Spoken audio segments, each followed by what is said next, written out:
राधे राधे। जय श्री कृष्णा भक्तों। ओम नमो भगवते वासुदेवाय। आप सभी भक्तजनों को देवउठनी एकादशी के ढेर सारी शुभकामनाएं। भगवान श्री हरि का आशीर्वाद आप सभी पर सदा सर्वदा ऐसा ही बना रहे। देवउठनी एकादशी का दिन केवल एक पर्व ही नहीं बल्कि आत्मा के जागरण का संदेश है। यह वह दिव्य क्षण है जब भगवान विष्णु, जिन्होंने महतक योग निद्रा में लीन रहकर संसार का पालन किया, अब जागृत होते हैं। यह जागृति हर साधक को आत्मानुभूति, प्रेम और भक्ति से जोड़ती है और देवउठनी एकादशी का यह पर्व हमें विश्वास, भक्ति और सत्कर्म का संदेश देता है। इस सुअवसर पर प्रभु का आशीर्वाद प्राप्त करने के लिए भक्तजन सच्चे मन से उनकी आराधना करते हैं और कथा का श्रवण करते हैं। तो आइए भक्तों, आज देवउठनी एकादशी के शुभ अवसर पर कुछ पवित्र कथाओं का श्रवण करते हैं। और कथा महाभारत काल की है, जब धर्मराज युधिष्ठिर के महल में भगवान श्री कृष्ण विराजमान थे। उस समय धर्मराज युधिष्ठिर ने नतमस्तक होकर भगवान श्री कृष्ण को प्रणाम किया और स्तुति करने के बाद हाथ जोड़कर विनम्रता पूर्वक पूछा, हे श्री कृष्ण, मैंने आपके मुख से रमा एकादशी का यथार्थ महत्व सुना। मानद अब कार्तिक शुक्ल पक्ष में जो एकादशी होती है उसकी मैं महिमा बताइए। तब भगवान श्री कृष्ण बोले कि राजन, कार्तिक के शुक्ल पक्ष की जो एकादशी होती है उसका जैसा वर्णन लोक श्रेष्ठ ब्रह्मा जी ने नारद जी से किया था वही मैं आपको बतलाता हूँ, ध्यान पूर्वक सुनिए। नारद जी ने कहा है कि पिताजी, जिसमें धर्म कर्म में प्रवृत्ति कराने वाले भगवान गोविंद जागते हैं, उस प्रबोधिनी एकादशी का महत्व बतलाइए। तब ब्रह्मा जी बोले कि मुनि श्रेष्ठ, प्रबोधिनी का महत्व पापों को नाश, पुण्य की वृद्धि और उत्तम वृद्धि वाले पुरुषों को मोक्ष प्रदान करने वाला है। समुद्र से लेकर के सरोवर तक जितने भी तीर्थ हैं वे सभी अपने महत्व की तभी तक गर्जना करते हैं जब तक कि कार्तिक मास में भगवान श्री विष्णु की प्रबोधिनी तिथि नहीं आ जाती। प्रबोधिनी एकादशी को एक ही उपवास कर लेने से मनुष्य 1000 अश्वमेघ और 1000 राजस्व यज्ञ का फल पा लेता है। बेटा, जो दुर्लभ है, जिसकी प्राप्ति असंभव है और जिसे त्रिलोकी में किसी ने भी नहीं देखी, ऐसी वस्तु के लिए भी याचना करने पर प्रबोधिनी एकादशी उसे दे देती है। भक्ति पूर्वक उपवास करने पर मनुष्यों को हरि प्रबोधिनी एकादशी ऐश्वर्य, संपत्ति, उत्तम बुद्धि, राज्य तथा सुख प्रदान करती है। मेरु पर्वत के समान जो बड़े बड़े पाप हैं उन सबको यह पाप नाशिनी प्रबोधिनी एक ही उपवास से भस्म कर देती है। पहले के हजारों जन्मों में जो पाप किए गए हैं उन्हें प्रबोधिनी की रात्रि का जागरण रुई की ढेरी के समान भस्म कर डालता है। जो लोग प्रबोधिनी एकादशी का मन से ध्यान करते हैं और जो इसके व्रत का अनुष्ठान करते हैं उनके पितृ नरक के दुखों से छुटकारा पाकर भगवान विष्णु के परम धाम को चले जाते हैं। ब्राह्मण, अश्वमेघ आदि यज्ञों से भी जिस फल की प्राप्ति कठिन है, यह प्रबोधिनी एकादशी को जागरण करने से अनायास मिल जाता है। संपूर्ण तीर्थों में नहाकर स्वर्ण और पृथ्वी दान करने से जो फल मिलता है वह श्री हरि के निमित्त जागरण करने मात्र से मनुष्य प्राप्त कर लेता है। जैसे मनुष्यों के लिए मृत्यु अनिवार्य है, उसी प्रकार धन संपत्ति मात्र भी क्षण भंगुर है, ऐसा समझकर एकादशी का व्रत करना चाहिए। तीनों लोकों में जो कोई भी तीर्थ संभव है वे सब प्रबोधिनी एकादशी का व्रत करने से मनुष्य के घर में उपस्थित रहते हैं। कार्तिक की हरि प्रबोधिनी एकादशी पुत्र तथा पौत्र प्रदान करने वाली है। जो प्रबोधिनी को उपासना करता है वही ज्ञानी है, वही योगी है, वही तपस्वी और जितेंद्रिय है तथा उसी को भोग और मोक्ष की प्राप्ति होती है। बेटा, प्रबोधिनी एकादशी को भगवान विष्णु के उद्देश्य से मनुष्य जो स्नान, दान, जप और तप, होम करता है वह सब अक्षय होता है। जो मनुष्य उस तिथि को उपवास करके भगवान श्री हरि की भक्ति के मार्ग पूर्वक करता है वे 100 जन्मों के पापों से छुटकारा पा जाते हैं। इस व्रत के द्वारा देव ईश्वर जनार्दन को संतुष्ट करके मनुष्य संपूर्ण दिशाओं को अपने तेज से प्रकाशित करता है, श्री हरि के वैकुंठ धाम को जाता है। प्रबोधिनी को पूजित होने पर भगवान गोविंद मनुष्यों के बचपन, जवानी और बुढ़ापे में किए हुए 100 जन्मों के पापों को, चाहे वे अधिक हो या कम हो, धो डालते हैं। अतः सर्वथा प्रयत्न करके संपूर्ण मनवांचित फलों को देने वाले देवादिदेव जनार्दन की उपासना करनी चाहिए। बेटा नारद, जो भगवान विष्णु के भजन में तत्पर होकर कार्तिक में पराय अन्न का त्याग करता है, वह चंद्रायण व्रत का फल पाता है। जो प्रतिदिन शास्त्रीय चर्चा से मनोरंजन करते हुए कार्तिक मास व्यतीत करता है, वह अपने संपूर्ण पापों को जला डालता है और 10,000 यज्ञों का फल प्राप्त करता है।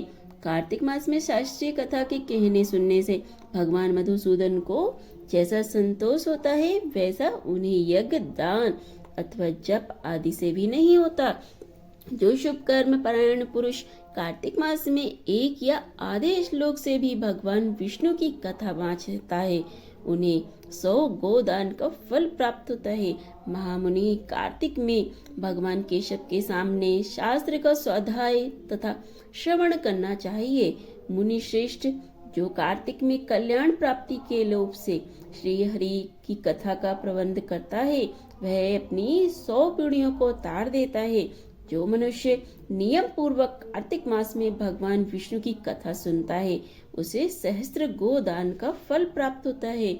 जो प्रबोधिनी एकादशी के दिन श्री विष्णु की कथा श्रवण करता है, उसे 7 दीपों से युक्त पृथ्वी दान करने का फल प्राप्त होता है।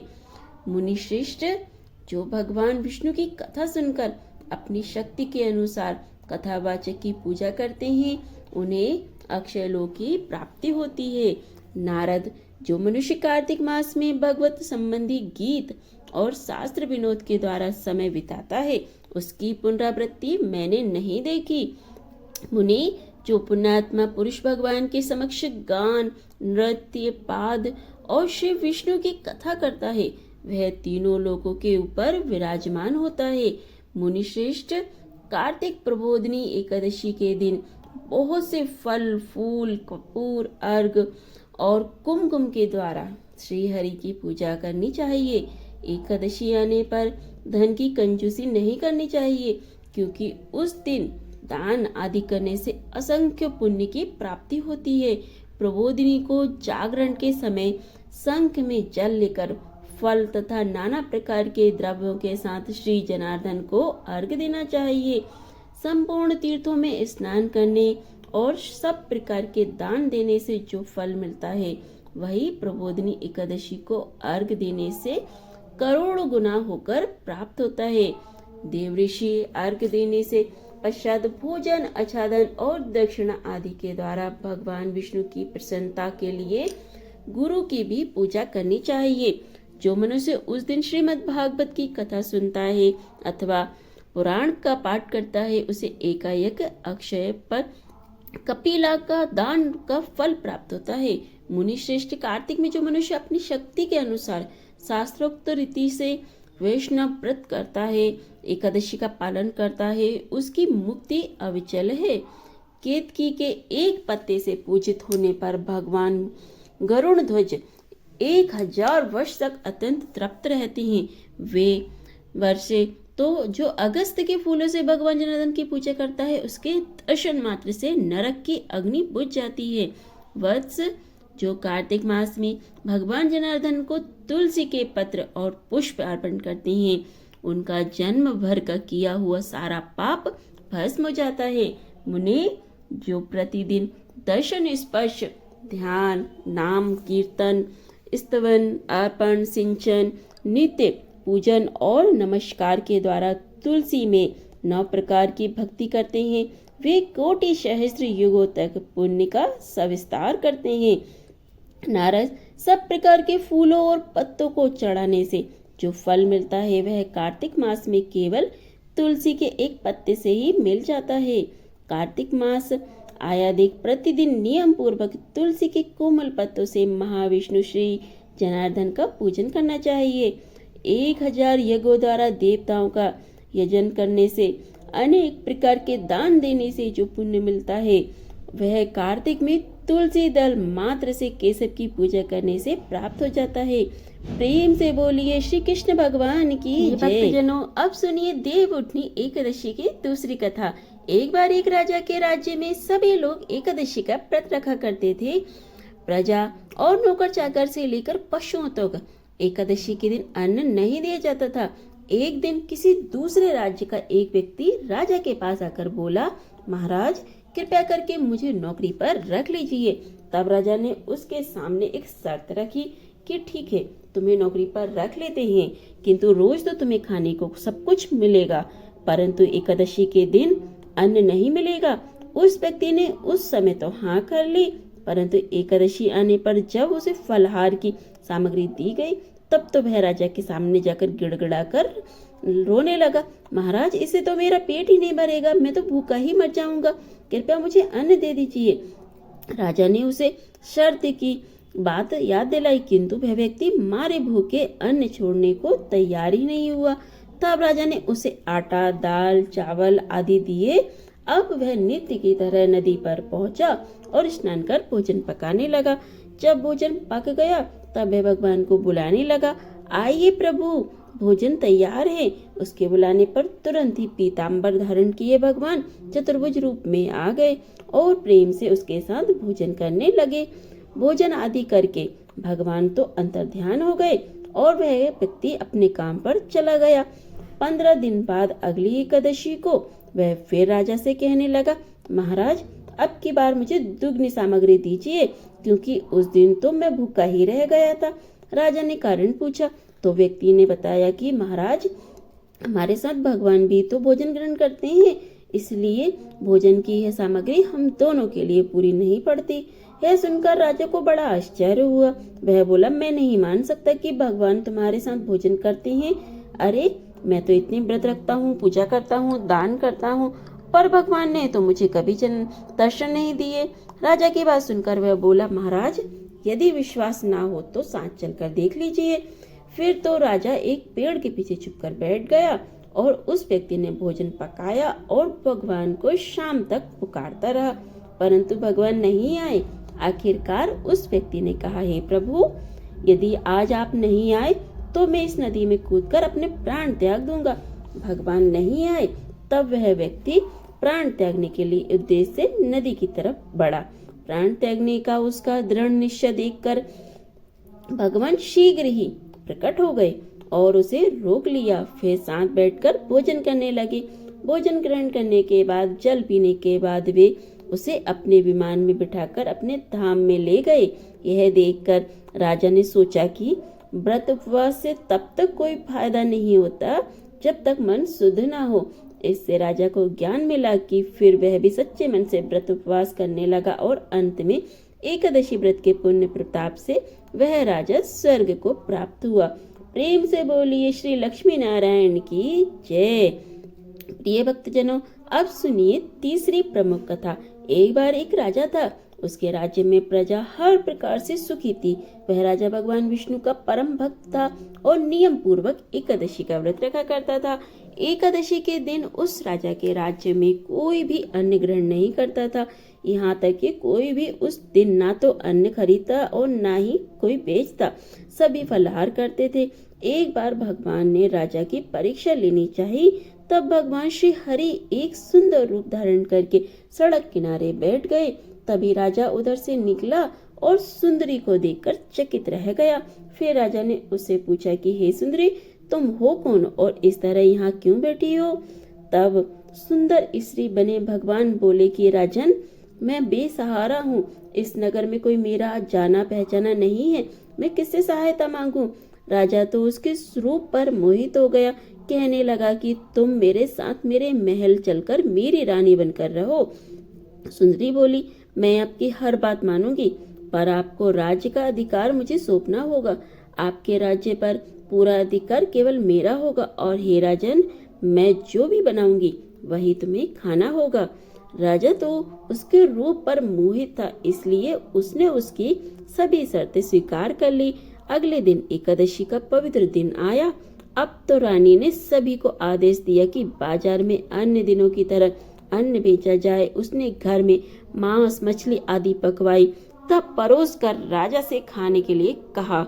यह देखकर राजा बोला, रानी आज तो एकादशी है, तो केवल फलाहारी करूंगा।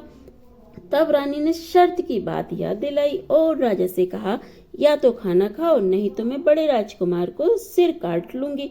अब तो राजा बड़े असमंजस में पड़ गया। राजा ने अपनी यह स्थिति बड़ी रानी से कही तो बड़ी रानी बोली, महाराज अपना धर्म मत छोड़िए, बड़े राजकुमार का सिर दे दीजिए। पुत्र तो फिर मिल जाएगा परंतु धर्म नहीं मिलेगा। इतनी ही देर में बड़ा राजकुमार खेल कर आ गया। माँ की आंखों में आंसू भरे देखकर वह उनसे रोने का कारण पूछने लगा। तब माँ ने उसे सारा हाल बता दिया। तब वह बोला, माँ मैं अपना सिर देने को तैयार हूँ, पिताजी के धर्म की रक्षा होगी और जरूर होगी। राजा दुखी मन से राजकुमार का सिर देने को तैयार हुआ तो रानी के रूप से भगवान श्री विष्णु ने प्रकट होकर असली बात बताई और कहा, राजन मैं तुम्हारी परीक्षा ले रहा था और इस कठिन परीक्षा में तुम सफल हुए। तब भगवान ने प्रसन्न मन से राजा से वर मांगने को कहा। राजा बोला, प्रभु आपका दिया हुआ सब कुछ है, आप कृपया हमारा उद्धार कीजिए। ठीक उसी समय एक दिव्य विमान वहां उतरा। राजा ने अपना राज्य पुत्र को सौंप दिया और वह विमान में बैठकर परम धाम को चला गया। कथा संपन्न हुई। प्रेम से बोलिए श्री कृष्ण भगवान की जय, एकादशी माता की जय। यह थी आज की कथाएं अच्छी लगी हो तो वीडियो को लाइक और चैनल को सब्सक्राइब जरूर कीजिए। और देव दीपावली की कथा अगर सुनना चाहते हैं, देव दीपावली के उपाय जानना चाहते हैं, देव दीपावली की संपूर्ण जानकारी आपको हमारे चैनल पर मिल जाएगी। तो वहां पर वीडियो अपलोडेड है, आप वहां पर जाकर वीडियो जरूर देखिए। श्री शिवाय नमस्तुभ्यम, हर हर महादेव, जय श्री कृष्णा, राधे राधे, जय तुलसी माँ, जय एकादशी माता।